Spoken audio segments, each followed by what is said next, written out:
मेरे चाचा चाची से मसाज करवा कर सोते थे। जब तक चाची मसाज ना करती चाचा को नींद नहीं आती। एक दिन चाची को शादी पर जाना था। चाची जाने लगी तो मुझे पास बुलाकर बोली, रात को चाचा के पास जाकर मसाज कर देना, वरना सारी रात जागते रहेंगे। रात हुई तो मैं धाकड़ चाचा को मसाज करने चली कि अभी 15 मिनट हुए थे कि मेरे होश उड़ गई। चाचा ने मेरे साथ, मेरी चाची मुझे बोलकर गई थी कि चाचा का ख्याल रखना। साथ ही मुझे वो एक काम करने के लिए भी कह कर गई थी। मेरा वही काम किया था। अचानक से ही कुछ बुरा हो गया। परेशान थी कि चाची वापस आएगी तो उनको क्या जवाब दूंगी। वो कहेंगी कि मैंने तो तुझे चाचा का ख्याल रखने के लिए कहा था और तूने ये सब कुछ कर डाला। मुझे खुद ही पता नहीं चला कि ये सब कैसे हो गया और इसमें मेरा क्या कसूर था। यह सब खुद ही हुआ था। मेरे चाचा ही अजीब तरह से इंसान थे। वह हमेशा ही गुस्सा करते रहते थे। मेरी जो पहले चाची थी, यानी चाचा की पहली बीवी को बहुत अच्छी औरत थी और उसने मेरे चाचा को औलाद ना हुई तो चाचा ने कहा इससे तो मुझे औलाद नहीं हो रही है, तो उन्होंने दूसरी शादी कर ली। लेकिन दूसरी बीवी से भी मेरे चाचा को औलाद ना हुई। चाचा सबको कहते थे कि सारी बांझ औरतें मेरे ही नसीब में लिखी हैं, मैंने ही उनसे शादी हो जाती है। चाचा ने दूसरी औरत को भी छोड़ दिया। वो बेचारी बड़ी अच्छी थी। उन्होंने कहा कि मुझे नहीं छोड़ना, मेरे आगे पीछे कोई नहीं है। लेकिन चाचा ने कहा कि मैं तुझे रखकर क्या करूँगा, तेरे मुझसे क्या फ़ायदा। जबकि उन्होंने उस औरत के साथ 5 साल गुजारे थे और 5 साल में ही वो इतनी ज़्यादा बूढ़ी लगने लगी थी। जब शादी हुई तो वह उस वक्त काफ़ी खूबसूरत थी। पता नहीं मेरे चाचा औरतों के साथ करते क्या थे, उनकी हालत ऐसी हो जाती थी। मेरे चाचा ने अब तीसरी शादी कर ली थी। मेरे माँ बाप इस दुनिया से चले गए थे और मैं अपने चाचा के साथ रहने के लिए आ गई थी। अगर मेरे बाबा जिंदा होते वो मुझे कभी भी यहाँ रहने के लिए नहीं भेजते। जब चाचा ने घर अलग किया तो वो बहुत ज़्यादा अमीर हो गए। उन्होंने बहुत अच्छा घर बनाया था। उनके घर में टीवी, फ्रिज, ऐसा सब कुछ था। हम लोग गरीब थे। मेरा भी दिल करता था कि मैं अपने चाचा के घर पर जाकर रहूं, बड़े टीवी पर सीरियल देखूं और फ्रिज में से ठंडा पानी निकाल कर पीऊं, गर्मियों में एसी के मज़े लूं, आराम से सो सकूं। लेकिन मेरे बाबा मुझे जाने नहीं देते थे। मगर कभी जाते भी तो अपने साथ ले आते और अपने साथ ही वापस ले आते थे। वहाँ पर रात तो कभी भी रहने नहीं देते। लेकिन अब मैं यहाँ पर हमेशा के लिए आ गई थी। मेरे चाचा को अपने भाई भाभी के मर जाने का बड़ा अफसोस था, इसलिए उन्होंने मेरी जिम्मेदारी ले ली और कहा कि वो मेरे ख्याल रखेंगे। यह जो मेरी तीसरी वाली चाची थी, ये भी मासूम थी। चाचा कहते थे कि मेरे नसीब में सारी की सारी ऐसी औरतें आती हैं जो बच्चे पैदा नहीं कर सकती। लेकिन दरअसल उनके नसीब में ऐसी औरत आई थी जो बहुत ही ज़्यादा शरीफ और मासूम होती थी। ये चाचा भी बहुत अच्छी थी। चाचा मेरी चाची से बहुत ज़्यादा सेवा करवाते थे। पूरा दिन उनकी कोई ना कोई फरमाइश होती। बिना मौसम की जीत पकवाते। कभी कहते पकोड़े बना दो, कभी कहते चाय बना दो और मुश्किल से मुश्किल खाना बनवाते रहते थे। मुझे कहते थे कि तुम भी खाया पिया करो, ऐश किया करो, काम करने की कोई ज़रूरत नहीं है। वैसे घर के काम करने के लिए चाचा ने नौकर रखे हुए थे, लेकिन खाना पकाने की सारी जिम्मेदारी मेरी चाची पर ही थी। मैं उनकी मदद किया करती थी, पर मेरे चाचा कहते थे कि कोई ज़रूरत नहीं है तो मैं काम करने की। अगर तुमने काम किया तो मैं भगवान के यहाँ जाकर अपने भाई को क्या मुंह दिखाऊंगा। चाचा को मुझसे बहुत मोहब्बत थी। उनको एक बार किसी आदमी ने कहा कि तुम्हारी तो तीसरी बीवी से भी औलाद नहीं हो रही है, इसका मतलब कि साथ तुम्हारे अंदर ही कुछ गड़बड़ है। तो उन्होंने कहा कि मेरे अंदर कोई गड़बड़ नहीं है, बस मेरे नसीब में औलाद नहीं है। लेकिन अब मुझे औलाद नहीं चाहिए। मेरी तीसरी बीवी माँ बन सकती है। अब मैं बच्चा नहीं पैदा करना चाहता। कहा बुढ़ापे में बच्चा उठाकर फिर आऊँगा। बच्चों के तो 1000 काम होते हैं। आप तो मेरी अपनी दवाइयों का खाने की उम्र आ गई है और मैं इसके लिए दूध और सामान कैसे लाता फिरूंगा। मेरा भाई दुनिया से चला गया। उसकी बेटी मेरे घर रहने आई है। बस मैं उसी को अपनी बेटी बनाकर रखूंगा और मैं इसको विदा कर दूंगा। सारे अरमान उसकी शादी पर पूरे कर लूंगा। मैं ये सब बात सुन रही थी। मुझे बड़ी खुशी हुई। मैंने कहा कि मेरे चाचा तो बहुत अच्छे हैं, मेरा कितना ख्याल रखते हैं। मुझे अपनी बेटी बना लिया है। मेरे चाचा मैं चाची से बहुत ही ज़्यादा काम करवाते थे। रोज़ रात को चाची से मसाज भी करवाते थे, जबकि यह काम बड़ी मुश्किल का होता था। मेरी चाची चाचा के ऊपर खड़ी हो जाती थी और पैरों के साथ उनकी कमर और टांगों को दबाया करती थी। उनका इतना ज़्यादा वजन नहीं था, सिर्फ 40 किलो ही होगा। चाचा 1-2 घंटे तक चाची से मसाज करवाते रहते थे, यहाँ तक कि जब चाची वापस आती तो खुद थक जाती थी। चाचा की एक बड़ी अजीब हरकत थी, वह कभी कभी चाची को कमरे से बाहर निकाल देते थे। कहते थे कि मुझे अकेले सोने की आदत है। वह खुद अपने कमरे में सोते, चाची दूसरे कमरे में सोया करती थी। लेकिन कभी कभी चाचा उनके कमरे में भी सो जाते थे। मेरे लिए अलग से कमरा था, वहाँ पर भी ऐसा लगा हुआ था। मेरी जिंदगी तो यहाँ पर ठीक थी। मेरी चाची को कहीं जाने नहीं देते थे, उनके अपने घर भी नहीं, उन्हें रात को भी अपने घर रुकने नहीं देते थे। चाची कहती थी कि मैं तो बस यहाँ पर सेवा करने के लिए आई हूँ, अमीर बनना है, इसके पास पैसे हैं, हम लोग गरीब थे, माँ बाप ने पैसे देखकर शादी कर दी, मेरे तो यह पहली शादी है। चाची मुझे अपना दुख सुख बताया करती थी, लेकिन चाचा से बहुत ज़्यादा डरती थी। जैसे कि किसी आहत की आवाज़ आती हो, चाची चुप हो जाती और मुझे बार बार कहती कि किसी को कुछ ना बताना कि मैं तुमसे यह बात की है। मैं भी कहती कि नहीं बताऊंगी, कि मुझे बता आखिर क्या मिलना था। मेरी चाची अच्छी थी और चाचा भी, मुझे उन दोनों के साथ ही अच्छे तरीके से रहना था। मुझे एक दूसरे में फूट डालने की क्या ज़रूरत थी। मेरी चाची ने मुझे बताया कि उनका बाप ज़्यादा बीमार बिस्तर पर पड़ा था, तबीयत बहुत ख़राब है, लेकिन तुम्हारे चाचा जाने नहीं देते हैं। कहते हैं कि घर के काम ज़रूरी हैं, टाइम पर खाना नहीं मिलता तो मेरा मूड ख़राब हो जाता है।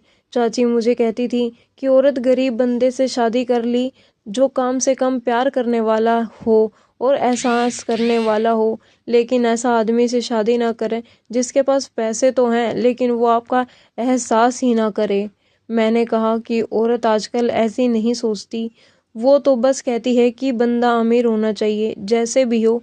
मेरी चाची ने कहा कि हाँ, काश कि मुझे पहले पता होता कि यह सब कुछ होता है तो मैं तुम्हारे चाचा से कभी शादी ना करती। मेरा तो दिल करता है गले में ढोल लूं और सबको बताऊं कि कोई भी अमीर आदमी से शादी ना करे, और करे तो कम से कम ऐसे आदमी से करे जिसके अंदर थोड़ा बहुत एहसास, इंसानियत हो। तो मेरी चाची बड़ी परेशान रहती थी। मैंने कहा कि मैं आपकी मदद करती, मैं चाचा से बात करती हूँ। उन्होंने कहा कि नहीं नहीं, तुम बात नहीं करना, वरना वो कहेंगे कि मैंने तुम्हें कहा है। लेकिन चाची अंदर ही अंदर बड़ी परेशान थी। एक दिन रोना शुरू ही हो गई।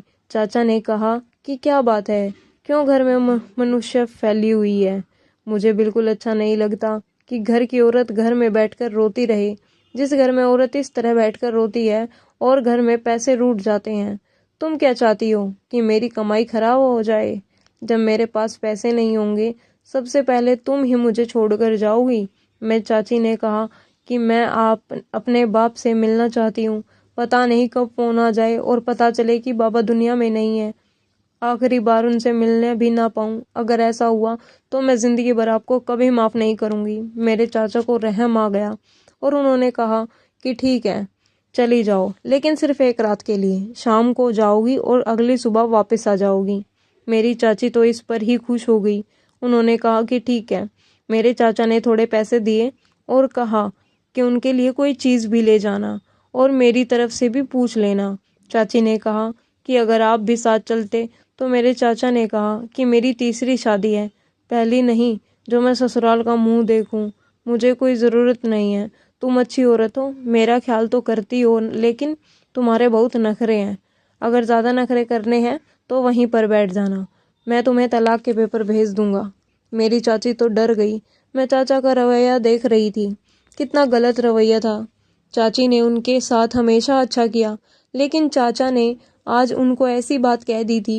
ऐसा नहीं कहना चाहिए था। उनका क्या कसूर था? वो कहने लगी कि दिल तो नहीं कर रहा था कि जाऊं, लेकिन एक तरफ आप हैं और एक तरफ मेरा घर है, और बाप इस दुनिया से जाने वाला है। अगर बाप से ना मिली तो जख्म बन के मेरे दिल में बस जाएगी, मुझे अंदर ही अंदर खाए जाएगी। लेकिन अगर वहां से आने में देर हो गई तो तुम्हारे चाचा मुझे तलाक दे देंगे। बस तुम पीछे से सबको संभाल लेना, ऐसा मौका न देना कि इसे मेरी याद आए। मैंने कहा कि फ़िक्र नहीं करो, मैं उनको टाइम पर सारी चीज़ें दे दूँगी तो वो यह नहीं कहेंगे। मैं सारी चीज़ें बहुत अच्छी बनाऊँगी जो उनके पसंद आएंगी। चाची ने मेरे सर पर हाथ रखा और कहा कि तुम बहुत अच्छी लड़की हो। मैं भी तुम्हें अपनी बेटी समझती हूँ और हमेशा समझूंगी। तो मेरे दुख को समझती हो। चाची वहाँ से चली गई और सुबह सुबह उठ गई।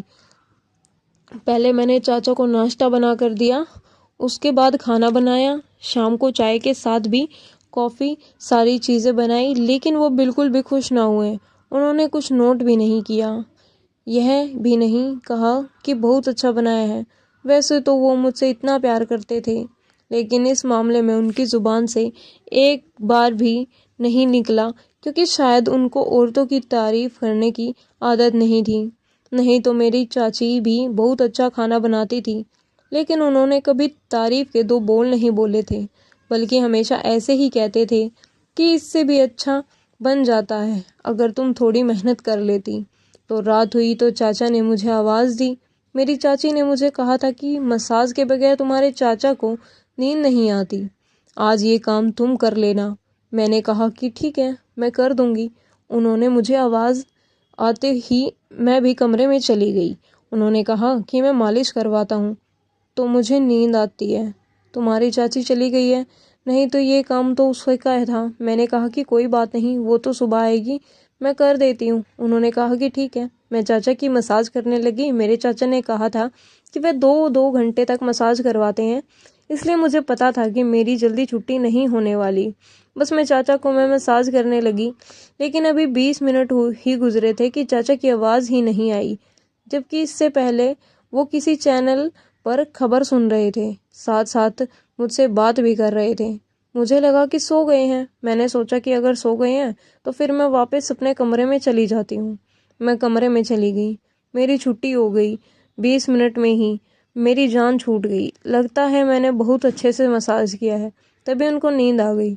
शायद थके हुए थे। कमरे में आई तो चाची के घर से फ़ोन आया। पता चला कि चाची के बाबा का देहांत हो चुका है। चाची ने कहा कि तुम अपने चाचा को लेकर जल्दी से वहां पर पहुंच जाओ। मैं चाचा के कमरे में उनको जगाने के लिए गई। जाहिर है इतनी बड़ी बात थी, चाची की बाबा की मौत हो चुकी थी, लेकिन मैं चाचा को जगाने की कोशिश की तो उठ नहीं रहे थे। मैंने उनको आवाज़ दी, फिर उनके कंधे पर हाथ लगाया। जब मैंने उनकी तरफ गौर से देखा तो न जाने क्यों मुझे ऐसा लगा कि जैसे वो इस दुनिया में नहीं रहे, इस दुनिया से जा चुके हैं। लेकिन मैं पास वाली आंटी के घर पर चली गई। वो बहुत अच्छी थी। उनके परिवार से हमारे अच्छे ताल्लुक होते थे और उनके छोटे बच्चे थे। वह वहीं पर ही रहती थी। मैंने उनको कहा कि मेरे चाचा उठ ही नहीं रहे। उन्होंने भी अपने दिल पर हाथ रख लिया। कहा सब ठीक तो है घर में। उनका एक कज़न आया हुआ था, उसको लेकर वह घर पर आई। उसने चेक किया तो कहने लगा कि ये अब इस दुनिया में नहीं रहे। यह सुनकर तो मैं हैरान रह गई। मेरे कदमों तले से ज़मीन निकल गई। मुझे उस औरत ने कहा कि उन्हें क्या खिलाया। मैंने तो कुछ नहीं खिलाया था। मैंने उनको अच्छे से खाना खिलाया और मैं उनके मसाज कर रही थी। मुझे लगा सो गए हैं, लेकिन मुझे नहीं पता था कि ये सब हुआ। चाची को यह बात बताई तो मेरी चाची तो दहल गई और उन पर कयामत टूट पड़ी। एक तरफ उनका बाप मर गया और दूसरी तरफ पति भी। बड़ी ही मुश्किल हालात थी। चाची पर बड़ी मुश्किल आन पड़ी थी। सबसे ज़्यादा तरस मुझे चाची पर आ रहा था। जब वह वापस आई तो उनके बाबा भी इस दुनिया से जा चुके थे और चाचा को हार्ट अटैक आया था और उनके पति भी इस दुनिया से जा चुके थे और आज इस बात को 10 दिन हो चुके थे। चाचा की सारी जायदाद और पैसा वगैरह मेरी चाची के नाम हो गए। अब मैं और मेरी चाची इस घर में रहते हैं। चाची ने कभी चाचा का जिक्र नहीं किया, जो कभी भी यह नहीं कहती कि मुझे उनकी याद आ रही है। याद भी कैसे आएगी, उन्होंने उनको बहुत तंग किया था। मैं चाची की एक बहन थी जो अकेली हो गई थी, वो भी हमारे साथ रहती थी। उसकी और मेरी उम्र बराबर है। मुझे तो एक अच्छी सहेली मिल गई थी, उसी के साथ वक्त अच्छा गुजर जाता था। हम दोनों ने पढ़ाई भी शुरू की है। चाची कहती थी कि मैं तुम दोनों को पढ़ाऊंगी ताकि तुम लोगों की शादी अच्छे घर में हो, और तुम लोगों के माँ बाप नहीं हैं तो मैं ही हूँ, और मैं तुम लोगों की शादी ऐसे घर में करूँगी जिसमें न सिर्फ लड़के के पास दौलत होगी की आदत और एहसास भी होगा। दौलत वाला देखकर तुम्हारी शादी नहीं करूँगी। ये जो लोग बेटियों की शादी दौलत को देखकर कर देते हैं, अपनी बेटियों के साथ बहुत बड़ा जुल्म करते हैं। मैंने तुम दोनों को अपनी बेटी माना है। मैं तुम्हारे साथ ऐसा नहीं करूँगी। अच्छी जगह तुम्हारी शादी कर लूँगी। चाची बहुत अच्छी हैं, हमारा बहुत ख्याल रखती हैं। चाचा के साथ शायद यही होना था। उन्होंने इतनी सारी औरतों का दिल दुखाया था, क्योंकि मेरी चाची ने मुझे बाद में बताया कि तुम्हारे चाचा कभी बाप नहीं बन सकते थे, लेकिन हमेशा इस बात का इल्ज़ाम औरतों पर लगाते थे और उन्हें तलाक देकर उनकी ज़िंदगी बर्बाद की। तभी तो वो इस दुनिया से चले गए। अभी भी उनके साथ अच्छा ही हुआ वो नींद में अपनी जान खो बैठे, नहीं तो ऐसे लोगों का अंजाम अच्छा नहीं होता और दुनिया तमाशा देखती है। दोस्तों, कहानी कैसी लगी कमेंट करके ज़रूर बताएं और वीडियो को लाइक ज़रूर कीजिएगा। चैनल को सब्सक्राइब